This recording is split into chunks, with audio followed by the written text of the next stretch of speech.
రైట్గా మరొక big breaking news చూస్తున్నాం. కల్వకుంట్ల కవితకు కేంద్ర ఎన్నికల సంఘం బిగ్ షాక్ ఇచ్చిందని చెప్పుకోవచ్చు. సో కల్వకుంట్ల కవిత పార్టీ పెడదాం అన్నప్పటి నుంచి కూడా ఏదో ఒక ఇబ్బంది అయితే తలెత్తా ఉన్నది. ప్రతి సందర్భంలో కూడా ఒకసారి ముందు గమనిస్తే కనుక ఆమె పార్టీ పెట్టినప్పుడు తెలంగాణ అంటే ఇప్పుడున్నటువంటి టిఆర్ఎస్ పార్టీ తెలంగాణ రాష్ట్ర సేనగా ఆవిర్భవించింది మొదటగా. సో ఆ పేరు మీదనే ఆమె సభ కూడా పెట్టడం జరిగింది, ఇనాగ్రేషన్ మీటింగ్ కూడా పెట్టడం జరిగింది. అయితే ఆ సభ పెట్టినటువంటి కొద్ది రోజులకే కేంద్ర ఎన్నికల సంఘం నుంచి అభ్యంతరం రావడము, కవితకు అదేవిధంగా లేఖ రాసి తెలంగాణ రాష్ట్ర సేన కాకుండా ఇంకొక 3-4 పేర్లు ప్రతిపాదించి దాంట్లోకి వెళ్ళి సెలెక్ట్ చేసుకోండి చెప్పడంతో వీళ్ళు ఒక 3-4 పేర్లు కేంద్ర ఎన్నికల సంఘానికి ఇవ్వడము, దాంట్లో నుంచి తెలంగాణ రక్షణ సేనగా మారడం. అంటే అట్లా చూసినా టీఆర్ఎస్ఏ ఉన్నది, ఇట్లా చూసినా టీఆర్ఎస్ఏ ఉన్నది అని చెప్పేసి కూడా మాట్లాడుకున్నటువంటి పరిస్థితి. అంటే స్టార్టింగ్ లో తెలంగాణ రక్షణ సేనగా ఉన్నటువంటి అంటే తెలంగాణ రాష్ట్ర సేనగా ఉన్నటువంటి పార్టీ పేరు క్రమేణా తెలంగాణ రక్షణ సేనగా మారింది. అంటే ఫుల్ ఫామ్ వేరైనప్పటికీ కూడా పలికేటువంటి విధానం అయితే ఒకటే. అక్కడ కూడా టీఆర్ఎస్ అన్నారు, ఇక్కడ కూడా టీఆర్ఎస్ అన్నారు. అయితే ఎప్పుడైతే తెలంగాణ రక్షణ సేన అనేటువంటి పేరు కన్ఫర్మ్ అయిపోయిందో, ఎన్నికల సంఘం నుంచి ఎప్పుడైతే ఆ పేరు కన్ఫర్మ్ అయిపోయిందో, ఇక అప్పటి నుంచి కూడా కల్వకుంట్ల కవిత కావచ్చు, ముఖ్యంగా జాగృతి నాయకులు కావచ్చు, ఇప్పుడు అదేవిధంగా తెలంగాణ రక్షణ సేనకు సంబంధించిన నాయకులు వీళ్ళందరూ కూడా వాళ్ళ కార్యక్రమాల్లో నిమగ్నం అవడం, ప్రతిరోజు ఏదో ఒక కార్యక్రమాన్ని తీసుకోవడము, ప్రజల్లోకి వెళ్ళడము, ఇట్లా రకరకాల వినూత్నమైనటువంటి కార్యక్రమాలతోనే టిఆర్ఎస్ పార్టీ దూసుకుపోతా ఉన్నది. అంటే ఎక్కడ కూడా ప్రతి సందర్భంలో తెలంగాణ రక్షణ సేన అని వాడకుండా టిఆర్ఎస్ అనేటువంటి పేరుతోనే వాళ్ళకు ముందుకు పోతా ఉన్నది కూడా మనకైతే అర్థమైతే.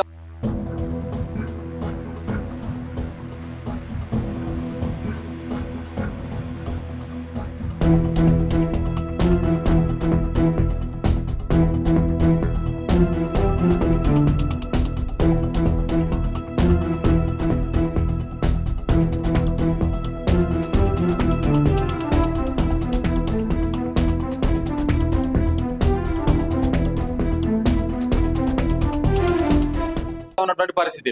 సో మరి ఈ సందర్భంలో కల్వకుంట్ల కవితకు కేంద్ర ఎన్నికల సంఘం మరొకసారి బిగ్ షాక్ ఇచ్చిందని చెప్పుకోవచ్చు.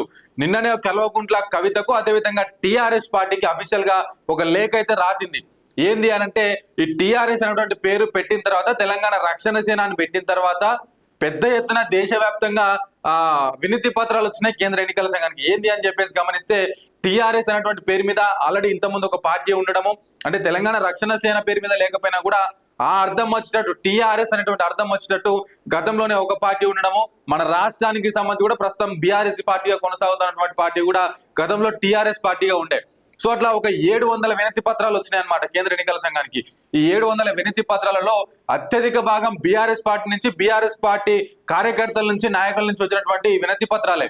సో వాళ్ళు చెప్పినటువంటి వాదన ఏంటి అంటే, టిఆర్ఎస్ అనేటువంటి పేరు గతంలో మాకు ఉంటుండే, సో టిఆర్ఎస్ ని మేము బీఆర్ఎస్ గా మార్చుకున్నాం, కాబట్టి మాకున్నటువంటి ఆ ఫేవర్, మాకున్నటువంటి ఆ చరిష్మా అంతా కూడా ఇప్పుడు తెలంగాణ రక్షణ సేన పార్టీకి పోతా ఉన్నది. కాబట్టి అట్లా కాకుండా వాళ్ళకి టిఆర్ఎస్ అనేటువంటి పేరు వచ్చేలా కాకుండా ఇంకా మిగతా పేర్లు వాళ్ళకి కేటాయించాలని చెప్పేసి ప్రతిరోజు కూడా వినతి పత్రాల విలువ కేంద్ర ఎన్నికల సంఘానికి వెళ్లేసరికి ఎన్నికల సంఘం కూడా తాజాగా దీనిపైన స్పందించింది. సో మళ్ళీ కల్వకుంట్ల కవితకు అదేవిధంగా టిఆర్ఎస్ పార్టీకి లేఖను రాస్తూ, మీరు అతి కొద్ది రోజుల్లోనే ఒక 3-4 రోజుల్లోనే ఒక 3-4 పేర్లు మళ్ళీ మాకు ఇవ్వండి, ఎందుకంటే ఈ టిఆర్ఎస్ అనేటువంటి పార్టీ మీద మాకు అభ్యంతరాలు వస్తా ఉన్నాయి, వినతి పత్రాలు వస్తా ఉన్నాయి, పార్టీ పేరును మార్చాలని చెప్పేసి వినతి పత్రాలు వస్తా ఉన్నాయి, కాబట్టి దీని మీద యాక్షన్ తీసుకోవాలనుకుంటున్నాము. టిఆర్ఎస్ అనేటువంటి పేరుతో కాకుండా ఇంకొక 3 పేర్లు మాకు సిఫార్సు చేయండి, ఇంకొక 3 పేర్లు మాకు ఇవ్వండి, దాంట్లో నుంచి ఒక పేరు సెలెక్ట్ చేసి మీకు ఇవ్వడానికి రెడీగా ఉన్నామని చెప్పేసి వాళ్ళు లేఖ రాయడంతో మళ్ళీ షాక్ లో పడ్డట్టు అయిపోయింది. అసలు ఏం జరుగుతుందో అర్థం కానటువంటి పరిస్థితి. మొన్నటి వరకేమో ఇదే కేంద్ర ఎన్నికల సంఘం తెలంగాణ రక్షణ సేన అనేటువంటి పేరుతోని పార్టీ కన్ఫర్మ్ చేసి ఆ పేరు ఇస్తే వాళ్ళు ఆ పేరు మీద దూసుకుపోతా ఉన్నారు.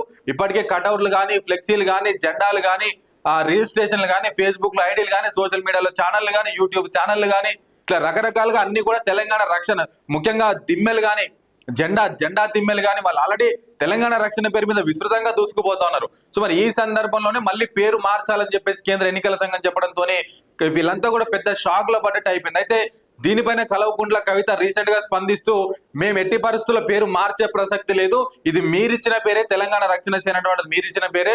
మేము స్టార్టింగ్ లో తెలంగాణ రాష్ట్ర సేన అసోసియేషన్ గా పెట్టుకుంటే దాన్ని తెలంగాణ రక్షణ సేన మార్చిండ్రు. సో మళ్ళీ ఇప్పుడు ఇంకొక కొత్త పేరు పెట్టమని చెప్పేసి అడిగితే మాత్రం ఒప్పుకునేటువంటి ప్రసక్తి లేదు, మేము ఖచ్చితంగా న్యాయ పోరాటానికి వెళ్తాము ఈ అంశం మీద అని చెప్పేసి ఇప్పటికే వాళ్ళు కరాఖండిగా చెప్పినటువంటి పరిస్థితి మనకు కనిపిస్తా ఉన్నది. మరొక పక్క కేంద్ర ఎన్నికల సంఘం మాత్రం పేరు మార్చాల్సిందే, మీరు మీ దగ్గర ఉన్న ఇంకొక 3-4 పేర్లు సజెస్ట్ చేయండి మాకు, దాంట్లో నుంచి ఇంకొక పేరు అంటే టీఆర్ఎస్ అనేటువంటి అర్థం వచ్చేలా కాకుండా ఇంకా దానికి సిమిలర్ గా ఉన్నటువంటి పార్టీలతో సరిపోలకుండా మీకు ఏదైనా సపరేట్ పార్టీ పేరు సపరేట్ అర్థం వచ్చే విధంగా మీకు ఇస్తామని చెప్పేసి కేంద్ర ఎన్నికల సంఘం ఆ లేఖలు తెలపడంతో ఏం చేయాలో కూడా ఇప్పుడు వాళ్ళందరూ కూడా అర్థం కానటువంటి పరిస్థితి.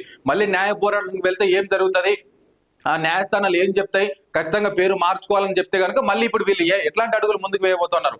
ఎందుకంటే పార్టీ పెట్టినటువంటి అతి కొద్ది రోజులు అతి కొద్ది నెలల్లోనే ఇట్లాంటి అడ్డంకులన్నీ కూడా రావడం దేనికి సంకేతంగా కూడా చూడాల్సిన అవసరం అయితే ఉన్నది. అంటే ఇప్పటికే 2 సార్లు పార్టీ పేరు మారింది, మళ్ళీ ఒకసారి మారితే కనుక పార్టీ మీద నమ్మకం పోతుంది, ప్రజలలో మా పట్ల నమ్మకాన్ని కోల్పోతాం అనేటువంటి మీమాంసలో కూడా వాళ్ళందరూ కూడా ఉన్నట్టుగా కూడా మనకైతే అర్థమవుతుంది. మొత్తానికి చూడాలి మరి ఇవాళ కవిత దీని మీద అఫీషియల్ గా ఎట్లాంటి ప్రకటన చేస్తారు, తెలంగాణ రక్షణ సేనకు సంబంధించిన నాయకులు కానీ కార్యకర్తలు కానీ ఏం మాట్లాడబోతున్నారు, ముఖ్యంగా కోర్టుకు ఎప్పుడు వెళ్ళబోతున్నారు, ఏం మాట్లాడబోతున్నారు, ఎట్లాంటి డెసిషన్ తీసుకోబోతున్నారు, ప్రజలకు ఎట్లాంటి సందేశాలు ఇవ్వబోతున్నారు అనేది కూడా రాబోయే రోజుల్లో చూడాల్సినటువంటి అంశంగా అయితే ఎంతైనా ఉన్నది.